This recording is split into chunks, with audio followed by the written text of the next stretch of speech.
আমি 22:30টার খবর নিয়ে আসছি। বুজুর রহমান ঝুড়ি। প্রথমে সংবাদ শিরোনাম। কুষ্টিয়া জেলার হরিনানপুরে কুতুবালের হোটেলে 3টি সিঙ্গাড়া বাস্ট হয়ে 500 জন নিহত হয়েছে এবং আহত হয়েছেন 1 শতাধিক লোক। আহতদের পুঁতে ফেলা হয়েছে এবং নিহতদের হাসপাতালে ভর্তি করা হয়েছে। এদিকে পুরাডা টু কুষ্টিয়া ট্রেন চলাকালে মশার সাথে ধাক্কা লেগে 2টি বগি লাইনচ্যুত হয়ে গেছে। এদিকে এলাকাবাসী উদ্বিগ্ন, তবে এলাকাবাসী জানিয়েছে মশা দুটির কোনো ক্ষয়ক্ষতি হয়নি। জেলার সংবাদদাতা জানিয়েছেন, ঝিনাইদহ জেলার চড়াই পাখি 20টা করে ডিম দেওয়ার কারণে পাবনা জেলার মুরগিগুলো হতাশ হয়ে পড়েছেন। চাঁদপুর ইউনিয়ন সংবাদদাতা জানিয়েছে, ভোলারবার খাসি ছাগলে হাঁপানি রোগ বাড়ার কারণে সদর হাসপাতালে ভর্তি করা হয়েছে। সদর হাসপাতালে ডাক্তার না থাকার কারণে 5 জন ভ্যান চালক বোন গটিয়ে 3টে ইঞ্জেকশন দেয়। 3টে ইঞ্জেকশন দেওয়ার পরে ছাগলটি হাঁচি করার কারণে 17টি বাচ্চা ডেলিভারি হয়ে গেছে। এদিকে মশাই খাবলাছে, বিড়িও খাতি মাসিনি।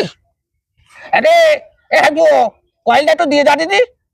খবর ভর্তি ভর্তি কান সারা হয়ে গেল। মশাতি 2 পা একেবারে খেয়ে ফেলা দিল গো।